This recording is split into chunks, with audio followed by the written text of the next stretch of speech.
Neste momento, convidamos para compor a mesa o presidente da Comissão de Anistia, senhor Paulo Abrão Pires Júnior.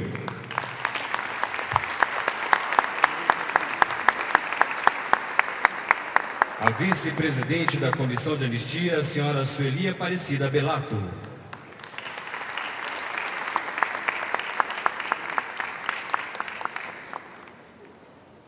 E os conselheiros da Comissão de Anistia presentes.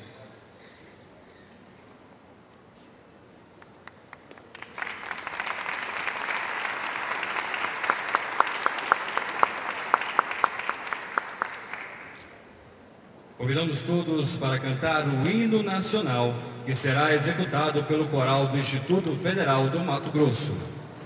Ouviram do Ipiranga as margens plácidas de um povo heróico brado retumbante, e o sol da liberdade em raios fúlgidos brilhou no céu da pátria nesse instante.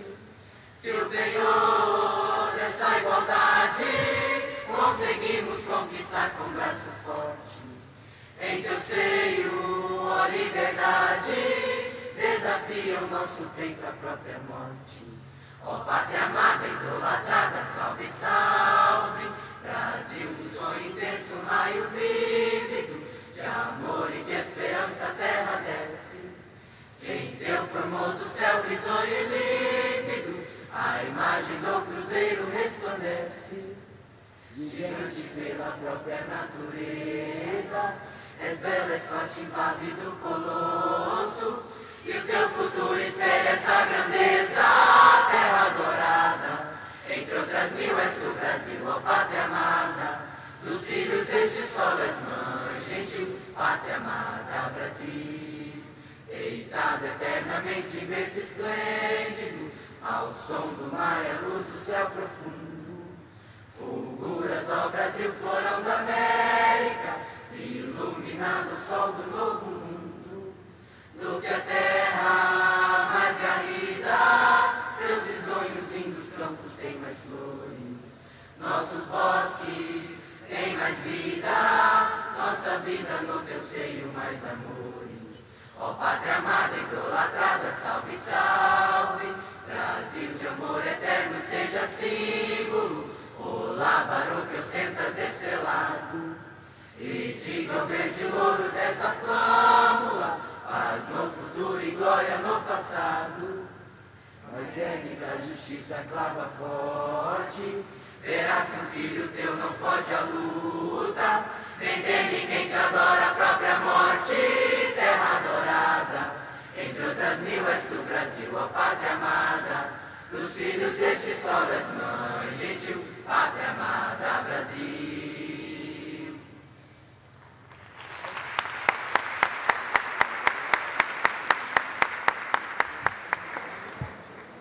Neste momento, daremos início à 31ª Caravana da Anistia, por meio da exibição do vídeo institucional da Comissão de Anistia do Ministério da Justiça. A Comissão de Anistia, pelos poderes que lhe são investidos, pelos poderes legais e constitucionais que lhe são investidos, em nome do povo e do Estado brasileiro, pede desculpas oficiais à senhora pelos erros que o Estado cometeu contra o seu filho, a senhora e toda a sua família. O Estado deve pedir desculpas pelo que ele cometeu.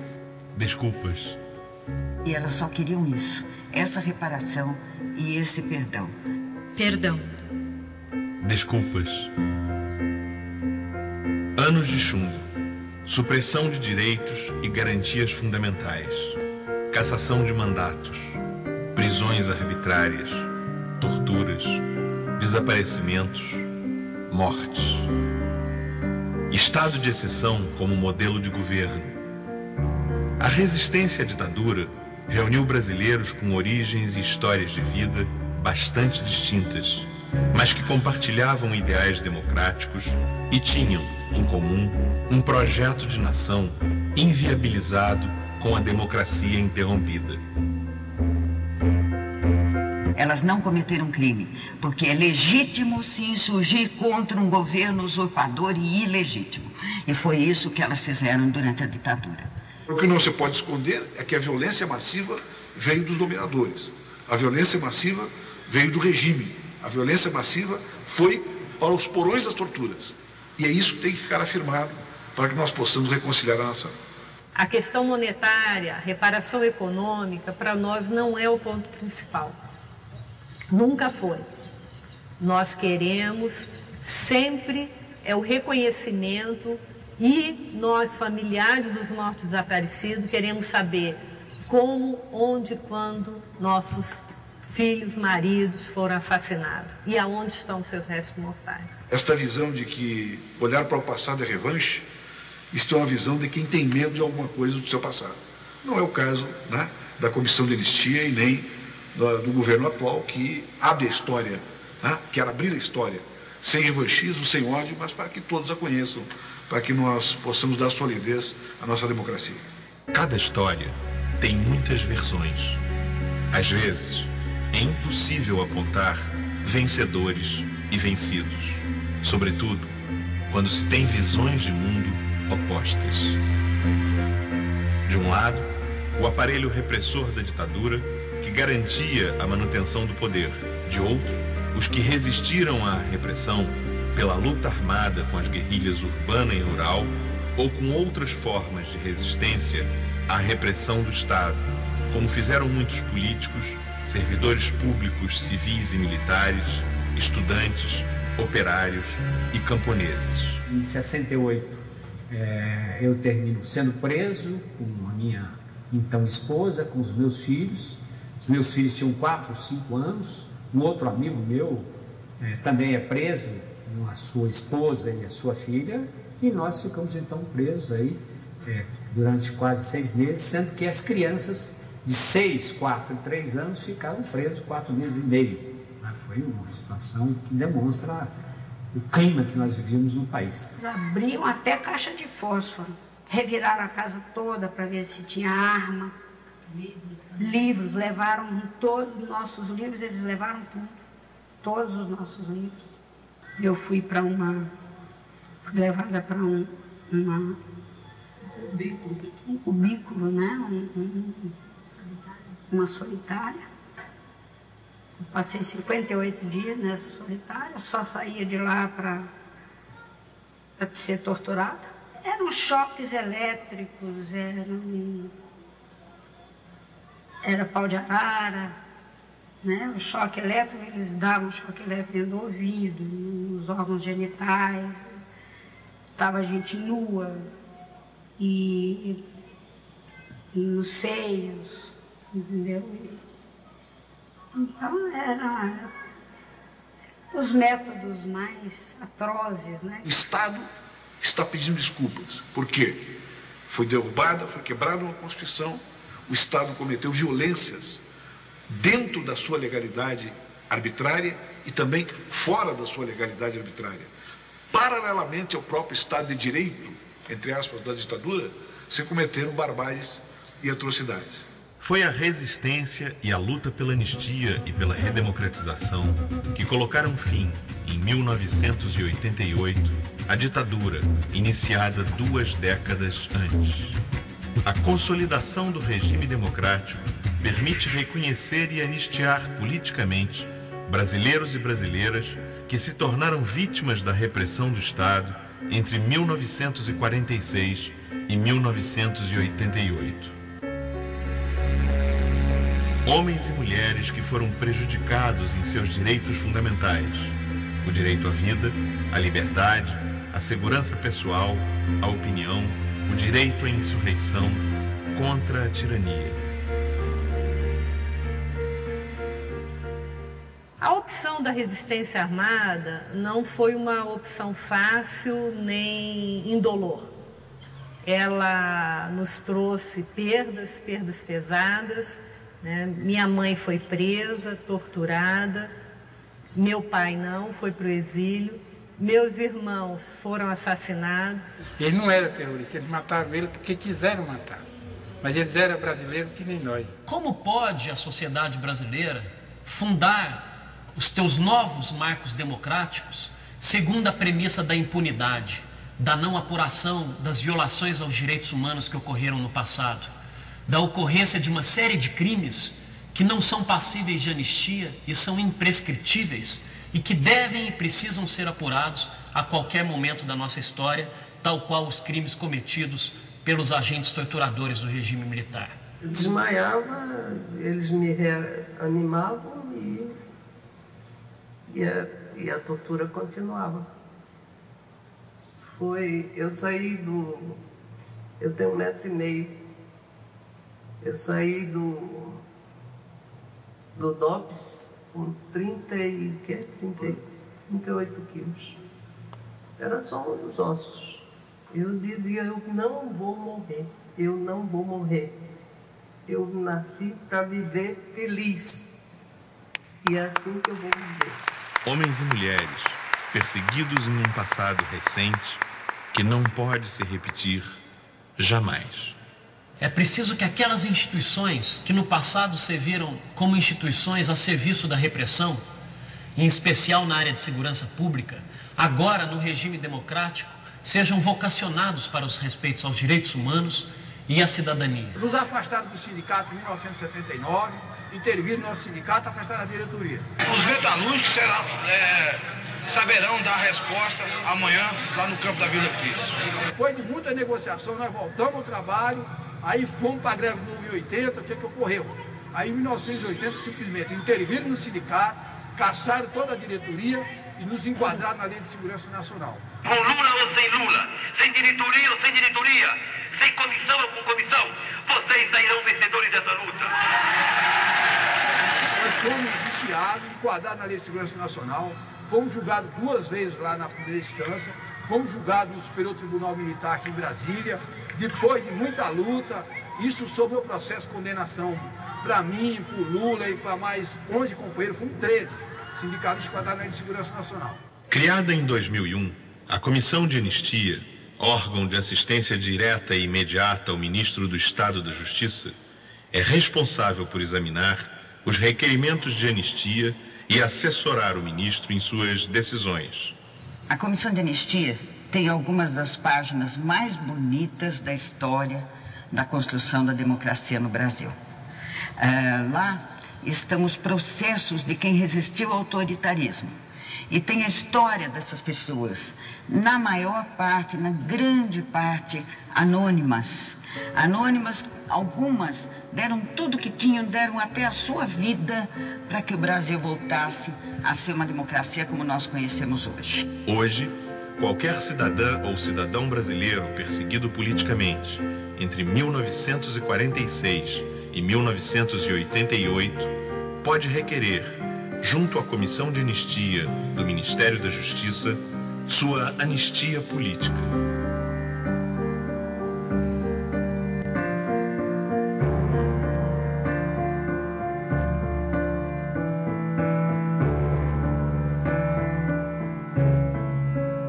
Pedir desculpas em nome do Estado brasileiro a esses cidadãos, de algum modo, é ajudar a construir a reconciliação nacional.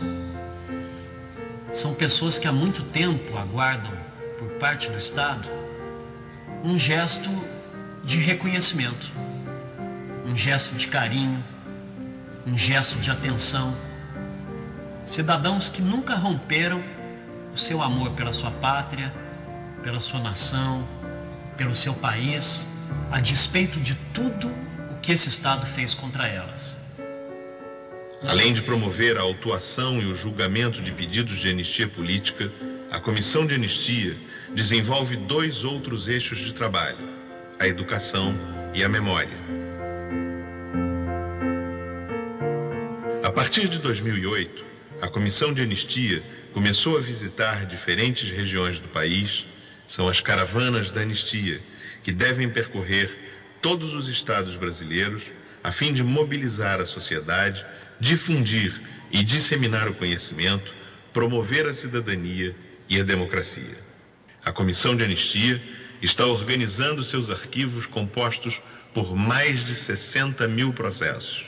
A grande importância da abertura de todos os arquivos da ditadura militar, para que todos conheçam aquilo que foi escondido, censurado e impossibilitado por parte da sociedade brasileira de ter acesso. Porque num regime democrático, não podem existir temas proibidos. Do cruzamento das informações oficiais, dos arquivos da repressão, com aqueles arquivos que são os arquivos das vítimas, que estão nos processos da Comissão de Anistia, é que nós conseguiremos, para o futuro, construir novas sínteses. A criação do Memorial da Anistia Política no Brasil garantirá o direito à memória e ampliará a transparência sobre os prejuízos sofridos pelas vítimas dos regimes autoritários.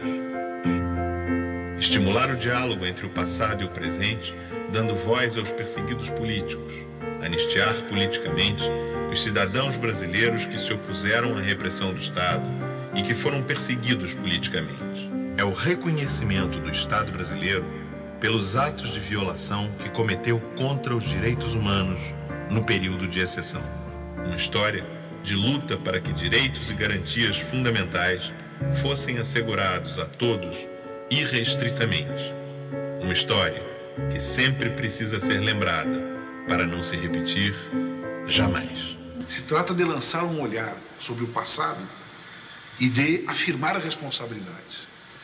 Por exemplo, as pessoas que foram presas, foram torturadas, foram julgadas, elas foram expostas publicamente. Todo mundo sabe quem são. E as pessoas, inclusive, têm orgulho de terem participado daquela resistência. Por que os torturadores não querem ter orgulho de ser julgados?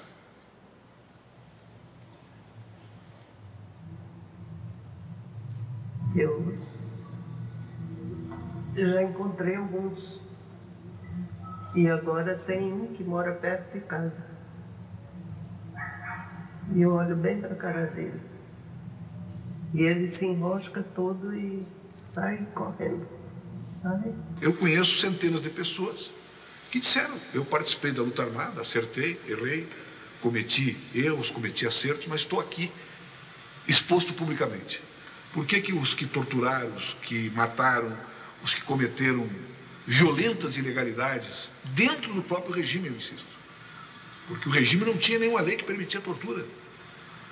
O regime não tinha uma lei que permitisse matar alguém a sangue frio pelo gosto do agente público, como ocorreu. Por que eles não querem se expor? Porque eles se envergonham do que fizeram.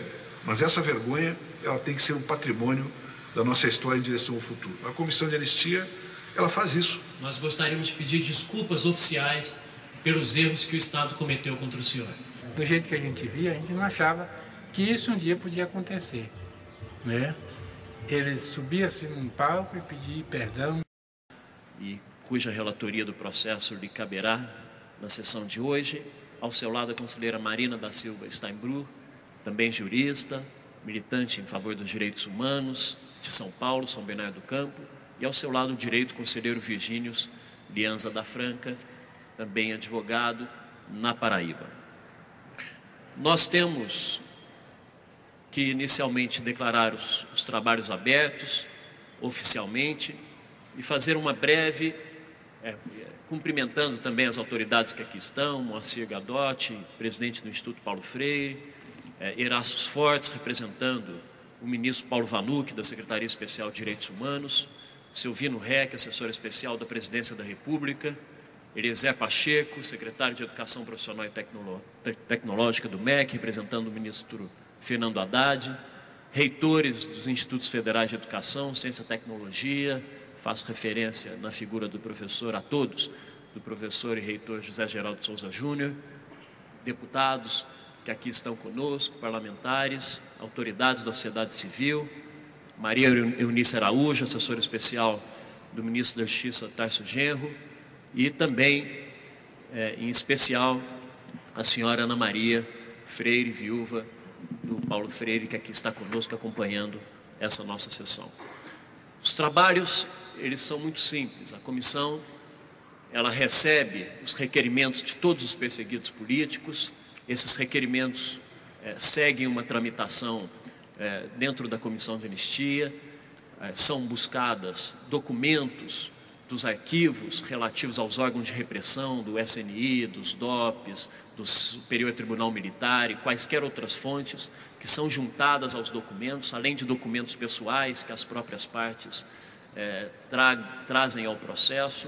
E esse requerimento, após essa tramitação interna dentro da comissão, ela é entregue a um dos conselheiros da comissão conselheiros esses que desempenham atividade de relevante interesse público, sem remuneração, são atividades voluntárias e vêm semanalmente à Comissão de Anistia, retiram 2, 3 dias da sua vida semanais, se afastam do âmbito das suas famílias, do seu trabalho e vêm a Brasília para ajudar a construir esse processo de reparação, um dever constitucional que a nossa nação tem com aqueles a quem devemos as liberdades que usufruímos hoje. E a partir daí, esse processo, portanto, é encaminhado a um desses conselheiros que faz análise documental e apresenta em sessões regulares e durante as caravanas da anistia, elabora e apresenta um parecer síntese acerca daquelas documentações que ali estão postas. Após a leitura do parecer, é dada a palavra à parte requerente para que faça a sua sustentação, faça as suas considerações, traga todas as informações que entender pertinente, e após a manifestação das partes, a comissão ela declara o resultado final do seu juízo ao final dos nossos trabalhos. Ainda hoje, portanto, o resultado é proferido. A partir daí, esse parecer aprovado pela Comissão de Anistia é encaminhado ao senhor ministro de Estado da Justiça, Tarso Genro, e o ministro tem o poder de acolher ou não esse parecer e emitir a portaria declarando anistiado político aquele requerente. E essa declaração de anistiado político, ela se refere principalmente a um gesto oficial do Estado brasileiro de desculpas em relação àquela pessoa que ele perseguiu. Essa é a simbologia maior, essa é a tarefa primeira da comissão, esse é o gesto maior que o Estado brasileiro tem que fazer em relação aos perseguidos políticos. Na sequência, é fixado, a partir da apreciação documental, ou não, uma reparação econômica, à luz da legislação vigente, a Lei 10.559, que estabelece o direito à indenização pelos danos morais e materiais que as pessoas sofreram ao longo do tempo, segundo critérios e parâmetros próprios da lei, que estabelece 2 formas de reparação. Para aquelas pessoas que tiveram um vínculo laboral rompido por parte do Estado brasileiro, a lei fixa o direito a uma prestação mensal permanente e continuada, num valor correspondente ou ao cargo que a pessoa estaria, ou a um valor arbitrado pela Comissão de Anistia, ou a um valor médio do mercado nos termos da lei. Por outro lado, todos aqueles que não tiveram como consequência da vida, das perseguições que sofreram, alguma perda de um vínculo laboral, a lei fixa uma reparação em prestação única em no máximo R$100 mil, de 30 salários mínimos por ano de reconhecida perseguição política por parte da Comissão de Anistia. Também aqueles que, porventura, tiveram a recomposição do seu trabalho ao longo do tempo, elas caem dentro do critério da prestação única. Portanto, é uma legislação que nós, da Comissão de Anistia, temos feito esse debate público com a sociedade a partir de uma análise crítica. Certamente não é uma lei que corresponda efetivamente ao grau ou à quantidade de perseguição e sofrimento que alguns tiveram ao longo do tempo, mas o legislador criou um critério objetivo que muitas vezes não corresponde sequer com a história de vida das pessoas, mas de todo modo nós temos aplicado essa legislação porque entendemos que no Estado democrático de direito o respeito a essa legislação aprovada por unanimidade pelo Congresso Nacional é a representação da vontade popular e não devemos mais nos submeter àquelas concepções onde estabeleciam a lei e a imposição da vontade dos homens e não da vontade do direito. Eu quero também registrar a chegada dos conselheiros, se nós pudéssemos, por favor, colocar aqui na mesa, não sei se tem cadeiras ali, os 3 conselheiros que acabaram de chegar, a conselheira Ana Maria Guedes, a conselheira Egmar e a conselheira Luciana, por gentileza, por favor, para compor os trabalhos. Precisamos de mais 3 cadeiras. Tem uma ali. Então, enquanto eles se acomodam, eu vou terminar essa pequena exposição explicativa para que todos entendam o que está acontecendo. E a partir de 2008 a comissão resolveu tornar todas as associações públicas em audiências públicas, em caravanas, percorrendo todo o país, em diferentes ambientes. Nós já estivemos, essa aqui é a 31ª Caravana da Anistia, de número 31, e já estivemos em quase que 18 estados e unidades da federação.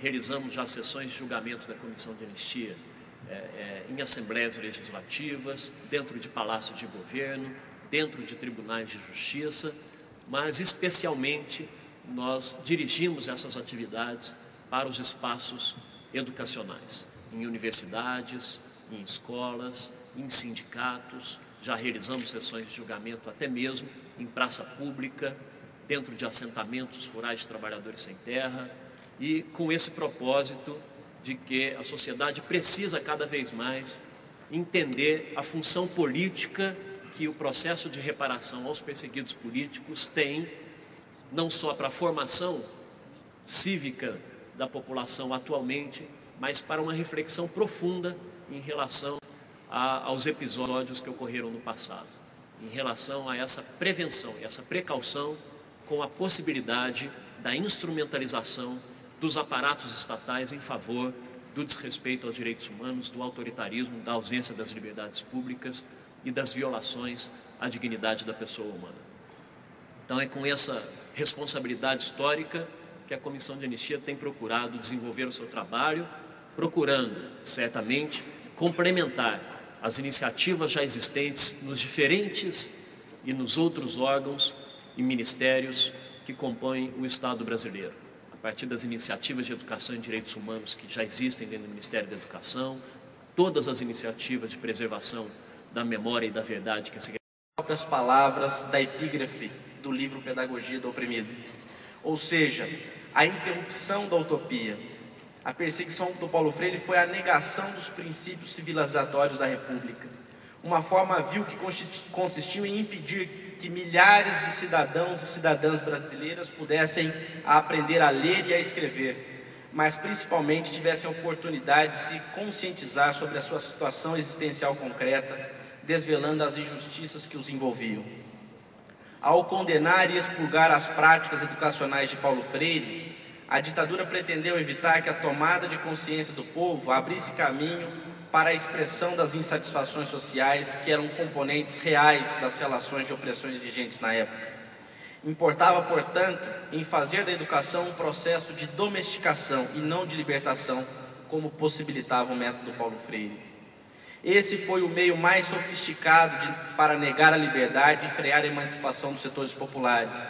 Mais tarde, o pouco acesso à língua portuguesa e os poucos anos de estudo nos bancos escolares, negado e impossibilitado pelas classes populares, cujo seu principal símbolo é a expulsão do Paulo Freire do nosso país, seria frequentemente utilizado como elemento de discriminação de classe e preconceito, das quais muitas vezes, inclusive o nosso próprio presidente Lula, foi acusado pelos adversários, antigos apoiadores do regime militar, de ser um analfabeto.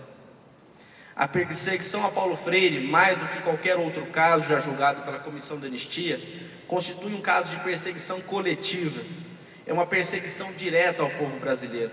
Por isso, essa Comissão de Anistia, ao reconhecer as motivações políticas que implicaram na aposentadoria compulsória da UFPE, no desligamento da coordenação do Plano Nacional de Alfabetização, na prisão por 70 dias, na expulsão do país e em vários anos de exílio, e na negativa de conceder-lhe um mero documento de passaporte, deve conceder a Paulo Freire a condição de anistiado político, oficializando o pedido de desculpas oficiais aos seus familiares, amigos e amigos, mas acima de tudo, esse pedido de desculpa deve ser estendido a cada um e a cada uma dos cidadãos e cidadãs brasileiras que no passado e ainda hoje vivem sem a possibilidade de ler a sua própria língua e assim também impedidos de ler o mundo.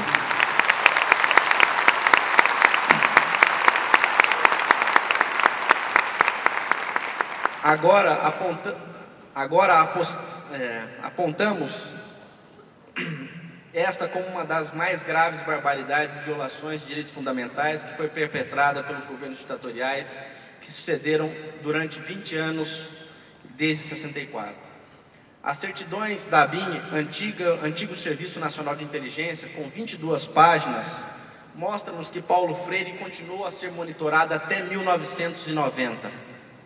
Nelas constam e demonstram a coerência irrefutável desse grande educador. Dentre as perguntas formuladas sobre a sua responsabilidade em relação aos serviços educacionais que prestava ao SEC, Paulo Freire se mostra enfático em responder diante dos seus inquisitores: não apenas eu, mas a equipe, jamais fugimos da responsabilidade do que fizemos em nosso campo pessoal, como do que fizemos enquanto equipe, mesmo porque não assumimos a responsabilidade. Se não assumimos a responsabilidade dos nossos atos, seria ultrajar a nós mesmos, a nossos filhos, nossos amigos e a nossa própria universidade, que amávamos.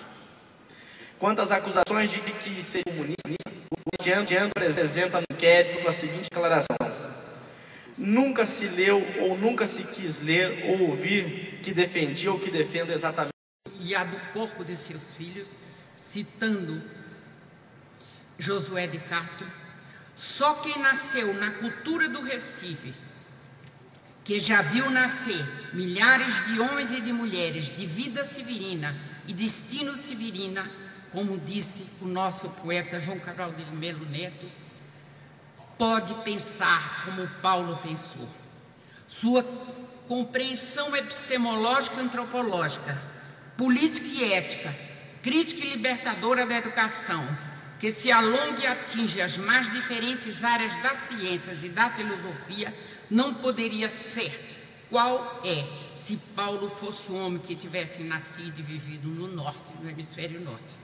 A radicalidade do seu pensamento, marcado pela denúncia do injusto e do inaceitável, que abre a possibilidade do anúncio da superação das relações e das condições de opressão e da desumanização, abre o caminho para o afeto e a alegria, a solidariedade e a cumplicidade, o respeito e a tolerância que propiciam o humanismo mais autêntico. O humanismo libertador de Paulo é marcado, portanto, pelo fato de ter sido ele um homem do Brasil, de Pernambuco, do Recife.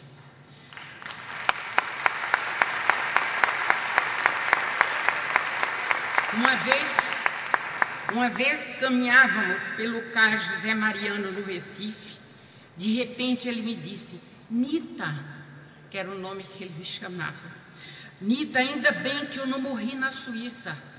O que você quer dizer com isso, Paulo? Perguntei-lhe. Que as águas do nosso rio Capibaribe estão tão carregadas de lixo que teria sido terrível ter sido jogado nele. Contou-me então que no exílio, temendo morrer antes de voltar para casa, para o seu contexto de origem, pedira a Elsa, sua primeira mulher, para que não o enterrasse na Suíça. Queria que suas cinzas fossem jogadas no rio Capibaribe, bem no centro do Recife, ali onde estávamos, vendo a Casa da Cultura e as pontes de 1º de Março e da Imperatriz. Contou-me também de outra feita que, tendo recebido de um amigo brasileiro uma revista ilustrada com foto dos estados brasileiros, começou a ver, página por página, de Alagoas até que o coração, cada vez batendo mais forte, chegou ao Paraná, Paraíba, e de pelos eriçados, suando muito, abriu Pernambuco. Contendo-se, decidiu que o seu estado teria que ser vivido, saboreado por último. Tomou fôlego, seguiu para o Piauí, depois por um dos então estados brasileiros até Sergipe. Retornou ao seu destino maior, Pernambuco, Recife. Tremendo de emoção, já numa madrugada do novo dia, escreveu uma poesia de saudade, de sofrimento e de radicalidade amorosa com a terra que o viu nascer, a cidade que traduzia a essência de seu ser brasileiro. Vou ler só algumas passagens da poesia. Recife sempre, cidade bonita, cidade discreta, difícil cidade, cidade mulher. Nunca te dás de uma vez, só aos pouquinhos te entregas. Hoje um olhar, amanhã um sorriso. Cidade manhosa, cidade mulher. Podia chamar-te Maria, Maria da Graça, Maria da Penha, Maria Betânia,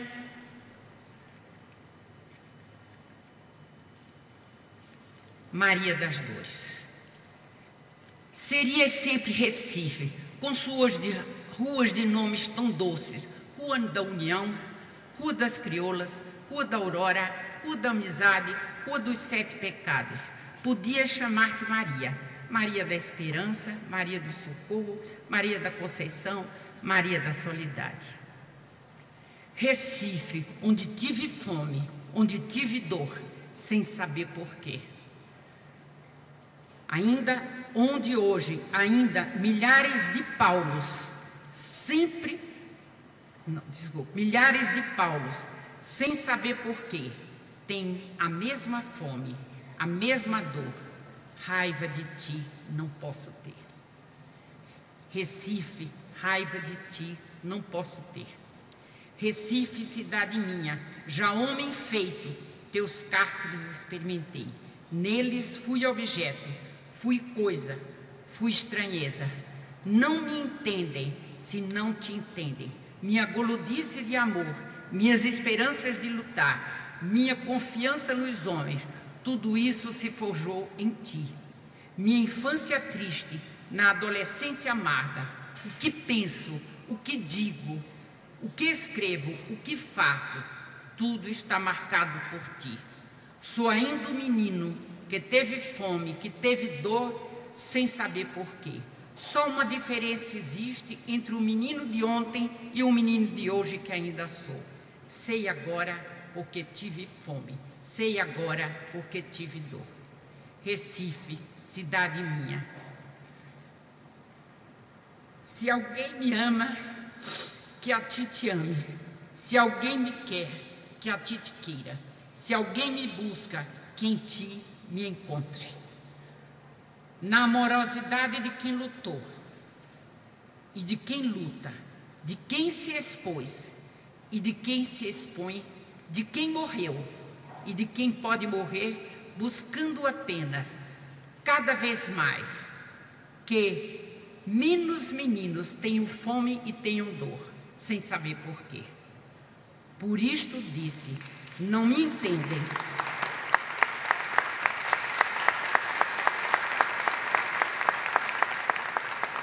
Por isto disse, não me entendem se não te entendem. O que penso, o que digo, o que escrevo, o que faço, tudo está marcado por ti. Recife, cidade minha, te quero muito, te quero muito. Santiago do Chile, fevereiro de 69. Quando Paulo voltou do exílio, sua vontade de para lá voltar e de lá se fixar não foi possível. As condições políticas em 1980 ainda não permitiam que ele vivesse esse desejo, essa necessidade existencial. Fixou-se em São Paulo e não na sua amada Recife. Fixou-se para o todo e sempre no seu muito amado Brasil.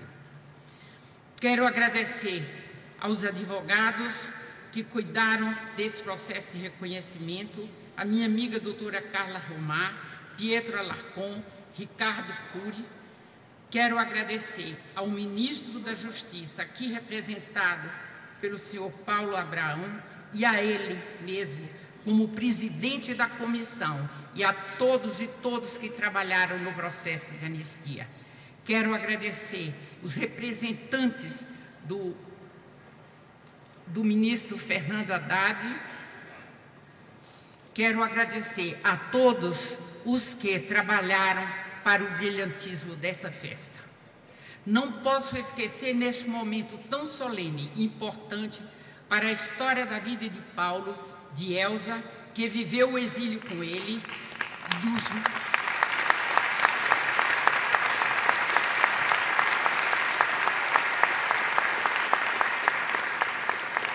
dos meus pais, Genove e Aloísio Pessoa de Araújo, que ofereceram os estudos secundários a Paulo, lhe deram o primeiro emprego e o convidaram para ser professor de língua portuguesa do Colégio Oswaldo Cruz do Recife, de propriedade deles.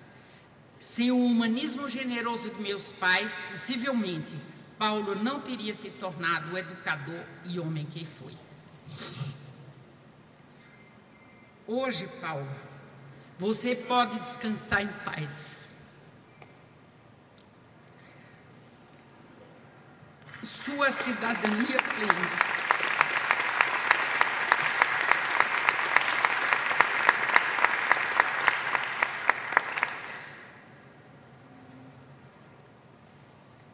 Sua cidadania plena, sem vazios e sem lacunas, foi restaurada, como você queria, e proclamada como você merece. Estou contente por ter viabilizado mais um desejo verdadeiro seu, porque ser um exilado não reconhecido e não anistiado por seu próprio país é ter sua condição ontológica de ser humano e de cidadão ferida, ultrajada, desprezada, usurpada. Tome, Paulo, o seu diploma. Ele é seu. Foi você quem construiu a sua cidadania, que em parte roubada, hoje lhe devolvemos em festa, para que todos os minutos de sua vida sejam reconhecidamente de um homem brasileiro, brasileiro por inteiro como você foi. Seu extenso e rico currículo, tão cheio de títulos e de homenagens, hoje se completa. Celebremos a grandeza, a inteireza, a humildade, a amorosidade, a dignidade, a tolerância, o sentido de justiça, a solidariedade, a generosidade, a coerência e a cumplicidade, virtudes com as quais Paulo se fez o homem e o educador político que nos orgulha a todos e todas nós, brasileiros e brasileiras. Celebremos essas virtudes que ele construiu em si próprio e que estão presentes em sua obra, coerentemente, e que foram a razão de ser do seu exílio. Dos tempos difíceis de sofrimento, sem nunca se lamuriar ou queixar-se, sem se lamentar ou apiedar-se de si próprio. Ao contrário, ajudando pessoas e povos do mundo quase todo se autenticarem na busca permanente da autonomia e da libertação. Celebremos a vida, a obra e a praxis do maior educador brasileiro de toda a nossa história, o meu querido marido Paulo. No dia em que ele recebe um dos mais importantes diplomas de sua vida, que o reafirma como um homem que amou a sua brasilidade, amando profundamente a sua pernambucanidade e sua recifensidade, que amou árvores, flores, pedras e rios, amando os bichos, que amou pessoas do mundo todo, amando profundamente os seus entes queridos, mas que, acima de tudo, amou visceralmente o povo brasileiro. Muito obrigada.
Muito bem, nesse momento, a partir da leitura do voto que foi realizado e a partir das ponderações já expostas pela requerente, senhoras e senhores conselheiros, nesse momento eu coloco a matéria em discussão para a deliberação. Conselheira Ana Maria.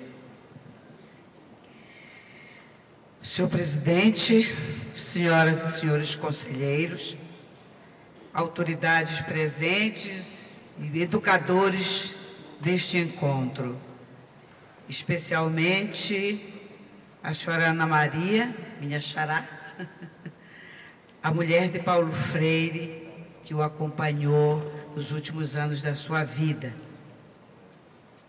Senhor presidente, além da honra que para todos nós, que não medimos esforços, como disse Vossa Excelência, para estarmos presentes no julgamento de todas as semanas nesta comissão,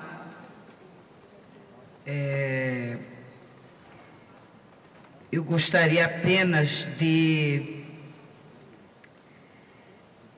ler alguns trechos, pequenos trechos, curiosos da ficha da ABIN acerca do nosso ilustre Paulo Freire. Né? A ABIN é o antigo SNI, né, que fazia, então, o relato. Como o conselheiro Edson, no seu brilhante voto, disse, essa ficha tem 22 páginas e alguns pontos bastante interessantes. Numa das anotações, eles relatam sobre Paulo Freire. É um homem notoriamente ligado à política esquerdista. Com o beneplácito da reitoria da Universidade do Recife e com o apoio do então governo, vinha comunizando o Nordeste através do seu método de alfabetização de estilo revolucionário.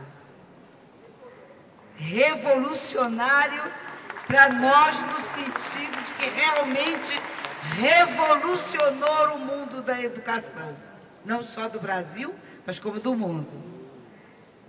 Um outro trecho, e o último, que eu gostaria de fazer alusão nesse mesmo relato, é que se nós não tivéssemos, em 1989, nós não, o povo brasileiro, não tivesse optado por eleger Fernando Collor de Mello em vez de Luiz Inácio Lula da Silva, nós teríamos tido Paulo Freire, ministro da Educação, porque é o que diz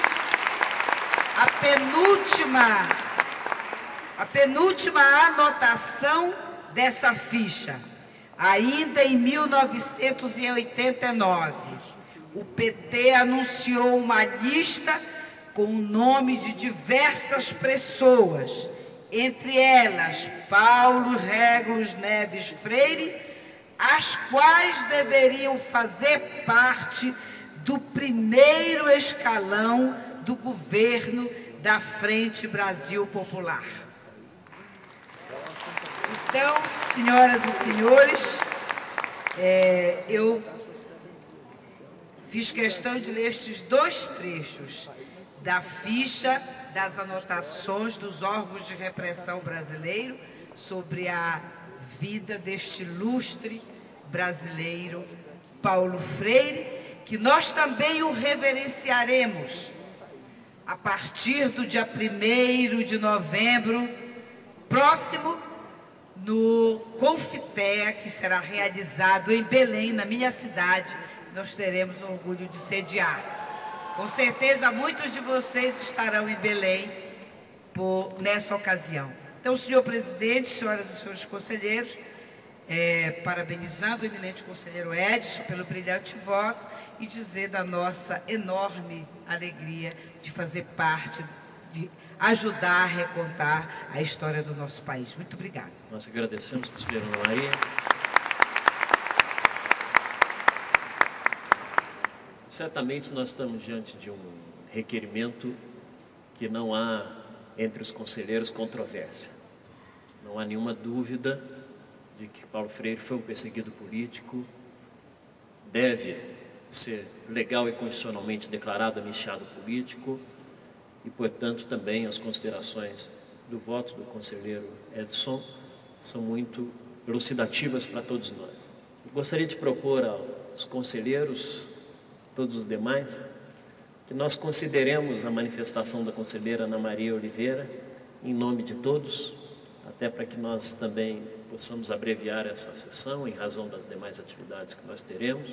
Normalmente a Comissão de Anistia discute alguns outros elementos históricos, reflexos que isso tem na democracia hoje, mas a notoriedade da perseguição e a relevância desse ato histórico que se realiza aqui nesse momento, também em respeito a toda a programação do evento, nós temos que saber abreviar. Então, nesse momento, eu vou colocar em votação o relatório e o parecer exarado pelo conselheiro Edson Cláudio. O microfone, vamos começar de lá para cá. Conselheira Ana Maria Guedes, como vota?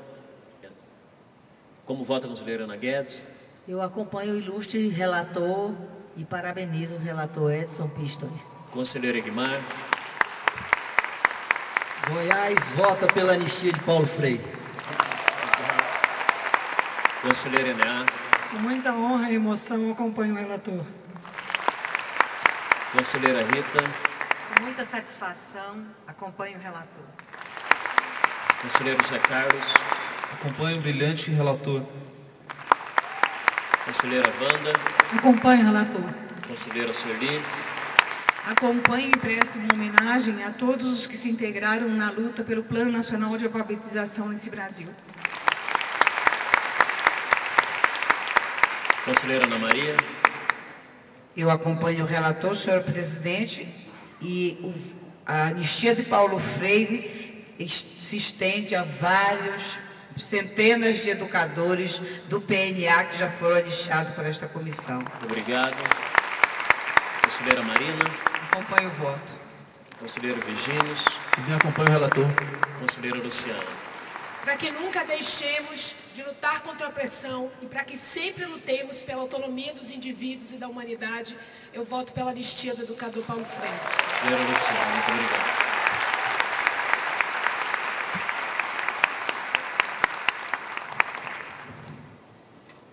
Muito bem, senhoras e senhores.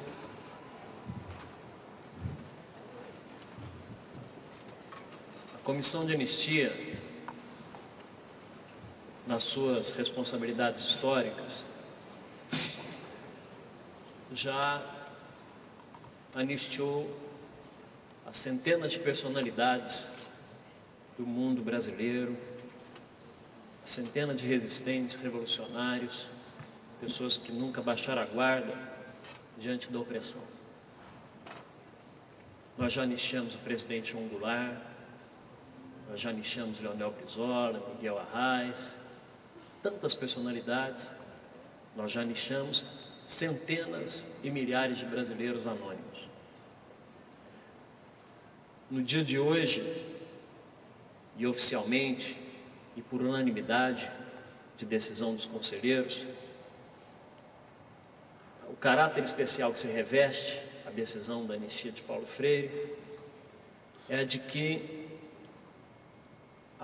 nós estamos diante da oportunidade de, nesse momento, pensarmos em cada um dos brasileiros que desde 64 até hoje ainda vivem ou viveram ao longo desse tempo excluídos do acesso à educação. São essas pessoas todas que foram atingidas junto com a perseguição política que Paulo Freire sofreu. Pessoas que não puderam, pelo PNA, pelo resultado do método Paulo Freire, ter construído a autonomia que ele tanto apregoava e a emancipação que ele tanto, libertária, que ele tanto defendeu. pensando em cada um desses brasileiros excluídos, dos filhos desses brasileiros excluídos e dos reflexos nas vidas dessas pessoas que a ditadura militar impingiu enquanto um prejuízo imensurável para a nossa sociedade. Nesse momento, com muita honra e por unanimidade, nós vamos nos dirigir à senhora Ana Maria Freire, sintetizando aqui todos esses cidadãos brasileiros e todos aqueles que amaram Paulo Freire e caminharam ao lado dele durante todo esse tempo. Em nome do Estado brasileiro e do povo, nós nos dirigimos à senhora para pedir desculpas oficiais pelos erros que o Estado cometeu contra Paulo Freire. E que a partir de agora,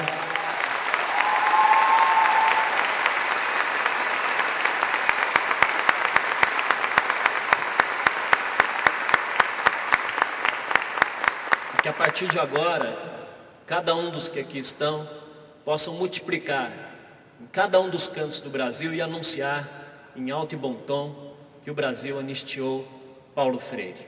Muito obrigado a todos e as nossas mais justas homenagens à senhora.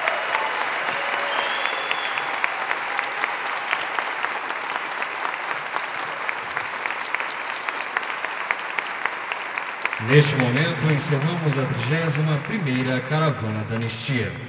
Agradecemos a presença de todos. É Paulo Freire. Convidamos todos para verem o vídeo em homenagem a Paulo Freire.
Eu não te diria que eu me sentia destroçado, porque afinal de contas é muito difícil que eu me destroce, entende? Mas eu sofri profundamente. Então havia dimensões da nossa cultura que me fustigavam, como por exemplo o gosto da comida. E não há como sacrificar a sua identidade cultural.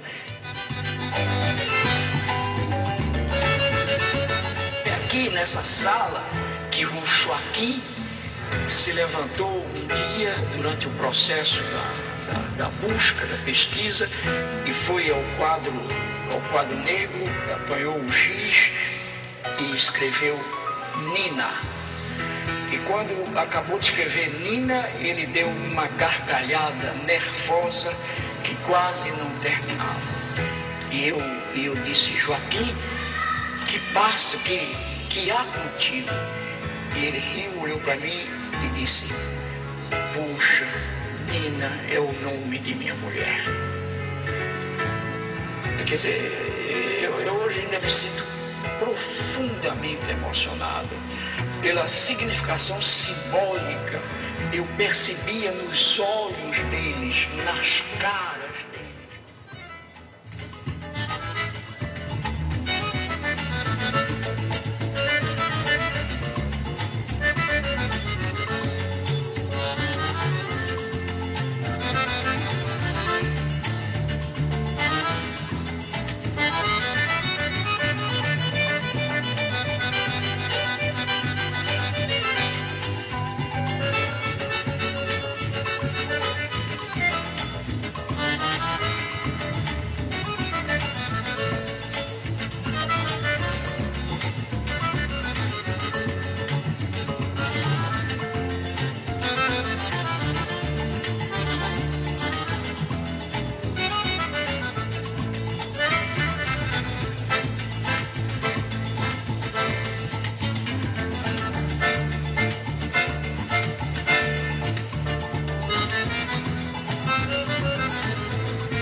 Quer dizer, eu gostaria de ser lembrado como um sujeito que amou profundamente o mundo e as pessoas, os bichos, as árvores, as águas, a vida.